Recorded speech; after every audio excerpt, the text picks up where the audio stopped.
spilling hate all over. Right now, they're spreading hate even globally. What would you expect of your citizen? You know, sometimes people fail to look at the root cause. You look at how mad the guys can be on the road.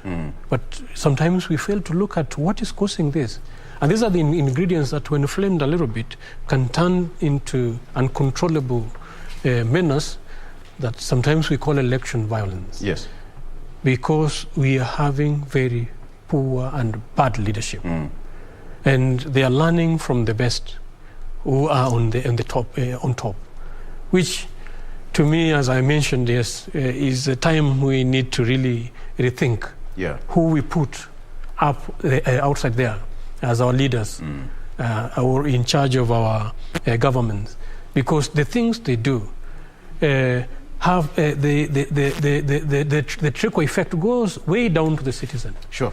And it's turning people into wild beings that we've not been. And to me, I condemn that. It is barbaric. It should not be. It is uncivilized. We should treat each other better. And the best way is to address this right. And I've seen in this country where people even get mugged as people watch. What has become our society? Like Justus has said, you see, prosperity in any society has to do with a certain value system. Yes. And that value system must start from the top and it must cascade downwards. Like in my home or in our homes, we must instill certain values and discipline among our family members, among our children. Absolutely. Kenyans are actually learning from the top leadership in this country because we cannot tolerate that kind of thing. Today, I mean, and I probably will come to the politics part of this debate. Yes. When you are, for example, a deputy president using certain unpalatable words, calling certain elders foolish, stupid, whatever. So you can imagine, this is somebody maybe with a following. They pick that cue from the top leadership. Yes. So this thuggery that we saw against this woman yesterday, they're actually picking it from what's happening around. It's a true reflection. It's a true reflection of who we are. So to be honest with you, I think we just need to say that we are a very mediocre society, and I think we need to confront that mediocrity and idiocy about ourselves, and let's try and do something about it. And that's why, for me, I think when my friend here says Ekuru, Aukot, you probably come into the race too late. Who are the options? Are the options the kind of thing that we're seeing today? Yes. And I wish my brother here would say to me, I think I want to offer myself to lead this country and to make sure that I instill certain value system. Because, for example, I mean, just to tangentially, when, for example, the President of the Republic of Kenya says we are losing 2 billion every day to corruption, and you're doing nothing about it. So we are normalizing theft, just like we are normalizing this kind of thuggery on our roads. Look at the way, I mean, you know, Victor, to be honest with you, I drive on the roads here, and I see a lot of indiscipline with the matatus, with people of Nduthi, even with just other drivers. We actually are a society that has no self-respect, self-value for ourselves. Sometimes, what do you lose by just stopping for 1 minute for a pedestrian to cross the road? Just 1 minute, or even a matter of seconds. But you see the way we are driving on the road, we are just like some crazy, like we are going to war. Crazy society. And I think for me, these values, I mean, you know, I'll give you an example before I finish. You know, when I was a student in England, I remember then there was a prime minister called Tony Blair. And Tony Blair decided to speak about one aspect of the society, a social aspect, that there was a lot of obesity in England. That obesity was actually affecting the health care and the health budget. And he spoke about it. This wasn't about politics necessarily, but he said, listen, can we live a healthy life? I think we need to begin to see leadership in this country speak about certain social problems in our country. Especially, for example, that kind of behavior on our roads. You know, the bad language as we see in the politics. People abusing each other left, center, and right. We need to begin to see a leadership in this country begin to moralize society so that as a society we inculcate in ourselves certain cultures, certain values. Unfortunately, we are not seeing that. Why? Because our leadership in this country You know, So you might think that that is far-fetched. What is happening with that woman is far-fetched from the leadership of this country. Yeah. It's actually connected. It's a mirror, a reflection of who we are, right from the top. Absolutely. So yes, and I say, I mean, I hope she's okay, and I really hope that Mr. George Kinoti is watching this show, and that he will definitely put his CIDs, you know, to make sure that all those bastards, I'm sorry to use this language. The police said that they arrested 32 people and they'll be arraigned once investigations complete. But then, Gitonga, you must be ashamed as a man watching your fellow men doing such a thing to a helpless woman, all alone in a car, screaming for help, but, I mean, in broad daylight. Thank you, Oloo, first of all, for the opportunity to be in this show. Yes. First, I would like to say that it's unfortunate, and I would like to condemn the act that I saw on social media. Yesterday, I was in a certain WhatsApp group, and the ladies there were giving their experiences through sexual harassment in town and everything. And I realized this society of ours, we require to have some sort of cleanup in our morals. And it goes all the way to the top. Right. And I agree with it's my quite interesting that here. all of you are talking about from the top. Yes. From where we come from, Justus will agree with me that we say that fish starts getting rotten from the head, not from the tail. Okay. Because what we are having is, I agree that politicians mostly use borders and empower them for the sake of their own interests. Yes.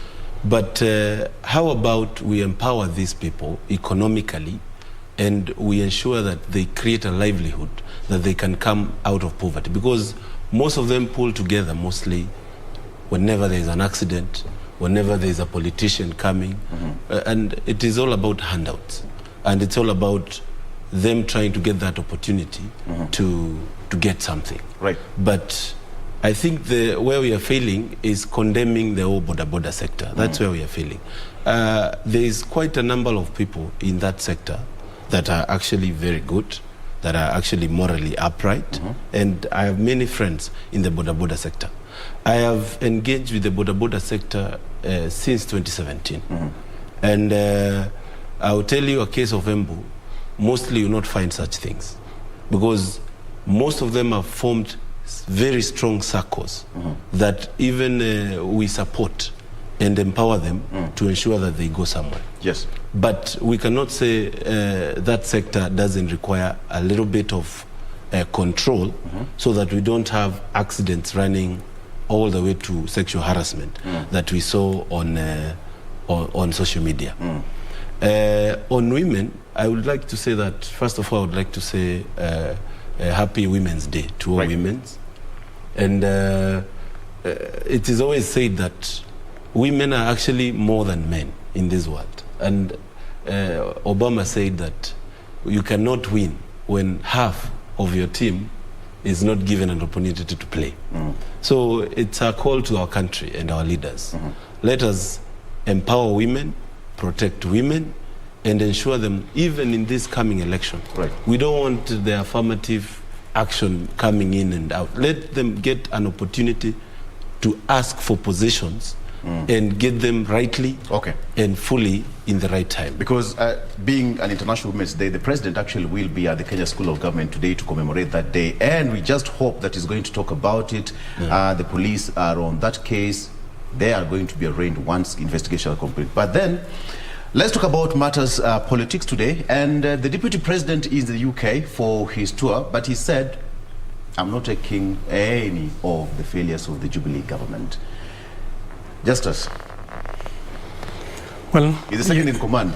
You give Deputy President a lot of unnecessary attention on issues of governance, especially on areas where I would say we major a lot in minors, because you judge a tree by the fruit that it bears.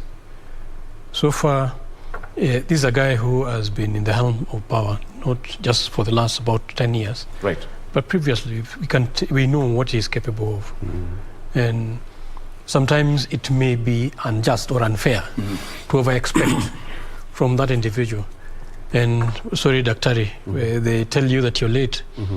We've been in the race. Actually, this time, if you didn't know, we will meet at the ballot. That's true. At the presidential level. The more the merrier. Exactly, for purposes of demonstrating to fellow Kenyans that Kenyans are not that bad. Kenyans are very good people. And we need to burst that bubble that we can only be led by the bad girl, bad boy. And that has been the culture, to a point that trust and honesty and value systems, actually there have been endemic species within this field. People think that you cannot be upright and still be a leader. And some of us, that is the mission and the bubble we want to burst, to make sure that, yes, they are honest leaders. The good book says, when the wicked are in authority, people mourn. Yeah. But when the just are in authority, people rejoice. The reasons to why the fruits and even the news, and you switch on your TV, where it is all hate, where did love go to? Yeah. Where it is all treachery. Why must Raila or Uhuru always exalt the Machiavellian Grecian concept of leadership, where it has to be treachery, it has to be fear, it has to be deceit? Where did honesty, where did truth, where did love go to? I think that is where I would drift to the side of the wisdoms of Solomon, where truth also carry the day. And as we talk right now, what actually is more endangered is truth right now. The things that actually are in question is issues to deal with the trust. Corruption has been glorified to a point that now we sanitize them with the political rewards. Why? Because certain individuals are presented themselves. Actually, I don't call them leaders, I call them dealers. People who, instead of serving their people, they sacrifice them. If they were able to fail Kenyan citizen right now, they would know the level of inflation, the cost of living, actually the problems that they've caused, which we don't expect them to solve. Yes. Because as we talk right now, the reasons why we are having high tax rate as we talk is because of unnecessary heavy borrowing, which people are doing actually because of some guys that they are keeping gates for, whether it is the East, whether it is the West. Victor, Kenyans have been reduced to choose between a fox and a wolf. Who should eat you? Yes. Because all of them are dealers who are guarding gates for others to ravage our market, to close our industries. Why would the KRA even close an industry that is performing? Because you need to get... What informs such thoughts? And the president is still there, going to celebrate, and the deputy is roaming all over at the taxpayer, with the taxpayers' money, seriously. Yes. And then in our watch, these are what we are saying, enough is enough. It should not be happening in our watch.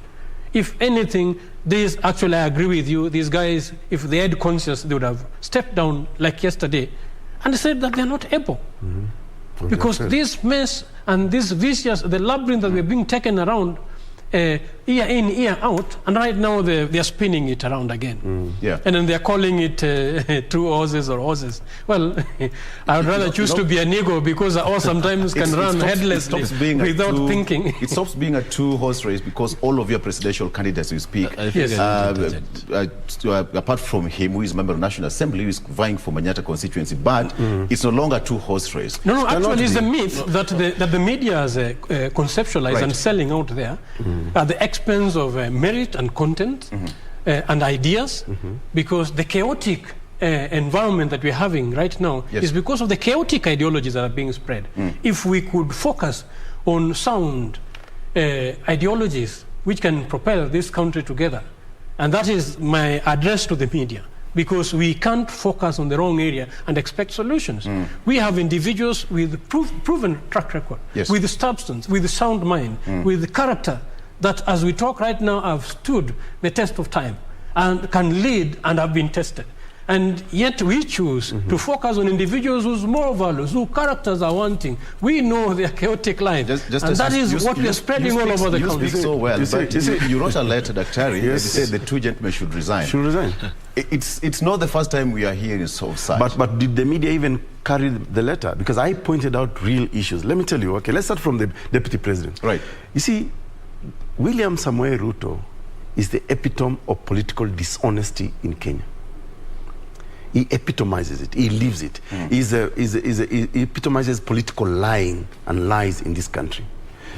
Let's go back memory lane, because you see the problem with us in Kenya. Sometimes we have got such short memory when it comes to political discourses. Right. 2013.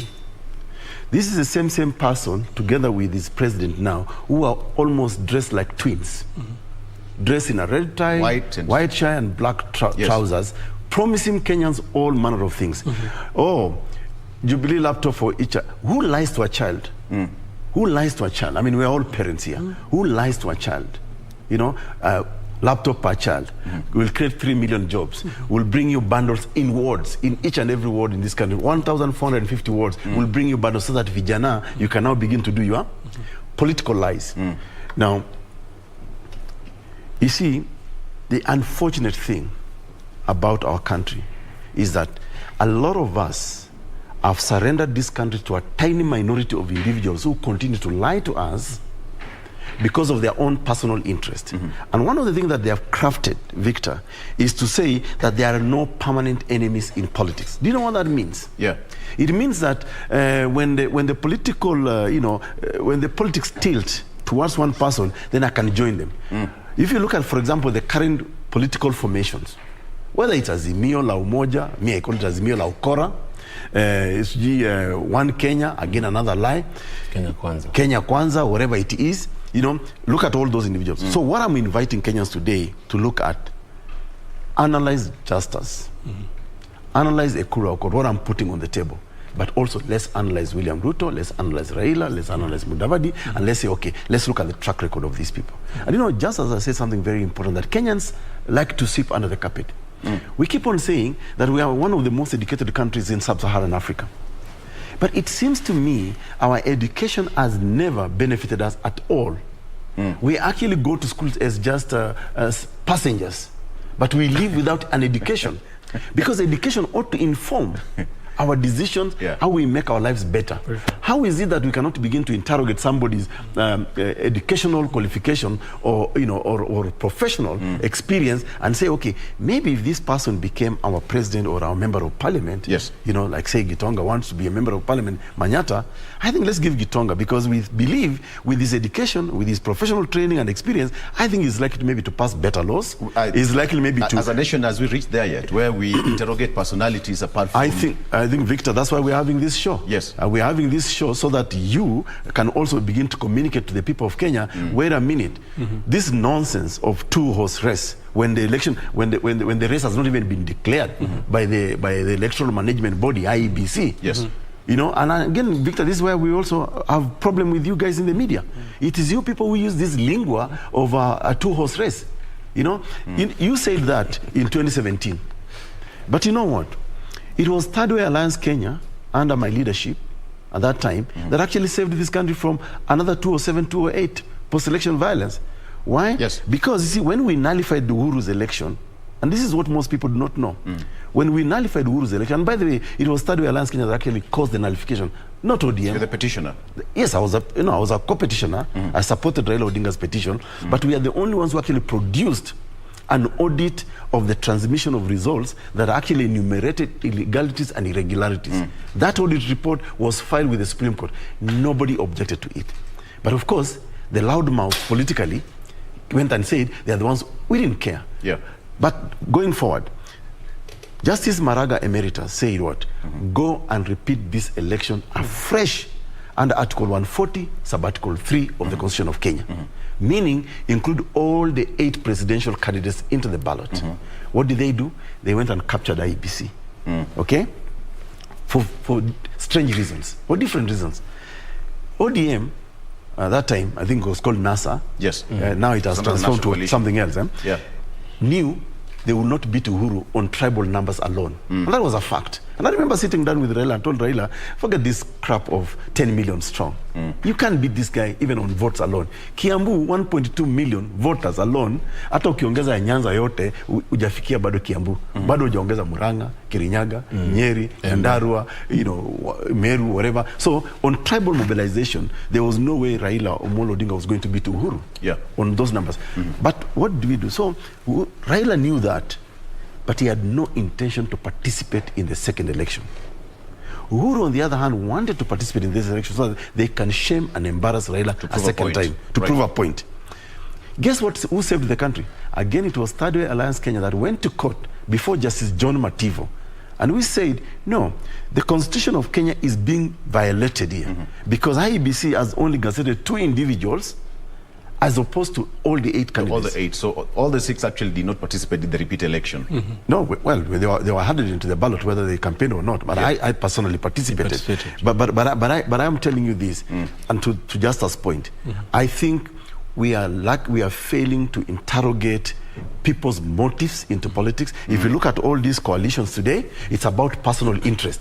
Because today, look, Mudavadi not long ago, I think 2 months ago, was actually abusing Ruto, saying that this man, his salary is this and that, he deputized all the problems that we have today in Kenya. But now they are buddies. That's again Uhuru, look, going back to the point we started earlier about the morality in this society, Uhuru was calling Raila what? Muganga, Kikuyu, Kimodo Mogoroki, Kimodo Geke, Sujinini. Raila, on the other hand, was calling Uhuru Mulevi, Anavuta Bangi. Those are our leaders. So why are we surprised when these bad manners cascade downwards? And I think let's give a chance to as many Kenyans as possible. I welcome Justus into the race, and I hope that Kenyans will give us the opportunity to expound what we are offering them in this August election. Absolutely. And let nobody say it is too late, because, Victor, today, if a thief enters your house and is in your living room or bedroom, is it too late for you to scream and for help? No. You'll act immediately. I will act immediately. Absolutely. So let me not accept the fact that, a thief has already entered my house. Sasa to niibie to steal from me. And Daktari, and for all the intent purposes, we have got 2 presidential aspirants here. Again, to demystify the fact that we only have 2 horses running for that particular seat. That is clear. So let it be a 4-horse right now. A 4-horse race. But I also know there is Ambassador Esther Waringa, who is running for president. There is Ruben Kigame, who has declared running for president. I think Mukisa Kitui has thrown in the towel. I think he's joining Azimio. But so far, at least you can say of 6 candidates. Yes. Justus here, Ekuru, Aukot, Ambassador Esther Waringa, Ruben Kigame. I don't know. As Raila said, he wants to run by the way. He's not yet declared yet. Even Ruto, has he declared? They have not yet declared yet. Exactly. Under which party? So far, there are only 2 presidential candidates. Let me bring in Gitonga here. Gitonga, you are running for that particular seat. And when you hear the 2 gentlemen speak, something rings your mind, because at the end of the day, it goes back, the trickle-down effect takes effect. Well, I'm very honored to sit around 2 presidential candidates. You should. But I think, Oloo, I have a problem with my 2 friends here, because we cannot ignore the vast area required to cover when you want to become the president of this country. And as they're saying, it's not too late, but I feel it's kind of too late for them to win the race. And I have a lot of respect for Daktari. I know he has done a lot for this country. I have followed his steps for a while now, from when he said he wanted to fight the presidency, through Punguza Mzigo and all that. And I feel like, yes, if we are serious, we want to transform this country, we should not let the 2 players that are always in the news, and you're mentioning their names because they're out there, play alone. It is important for ThirdWay Alliance, for it to have been active since 2018, and in the idea that you are going to do what you said you're going to do in 2017. And the challenge has been that we let the people play, the media plays along, and then at the end of the day, as I said earlier, it remains a 2-horse race. And the fact is, even if you look at the polls and everything, even if you listen to the people on the ground, you will hear them say, these are the people vying for presidency. So it's a challenge to my friend and Justus there. If you're vying for presidency, let me just inform you. If you're vying for presidency, just a minute. If you're vying for presidency, just understand the area you're supposed to cover. Let me just clarify so that you understand the race that we are in. I think give us a rejoinder to that. Yes, I need to finish my point so that you can join in. Because your first question was the issue of Jubilee government and who should share on the failures of the Jubilee government. Yes. I want to clearly say that, yes, the Deputy President was part of Jubilee government in the first term. In the first term. In the second term, he's a deputy president. If you remember clearly, let's be honest. Is he earning salary right now? Order number one is he earning salary? was to change and give roles. No. Just a minute. We have to get it clear. Yes. He is still the deputy president. He's still the deputy under Jubilee. Under Jubilee administration. And we clearly know the work of the deputy president is to assist, is the principal assistant to the president. Right. So, whatever he's supposed to do, whatever he's supposed to undertake is supposed to be given to him by the president.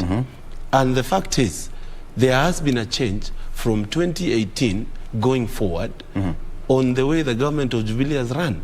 I can fully agree when the deputy president shares the failures of Jubilee government in the first term.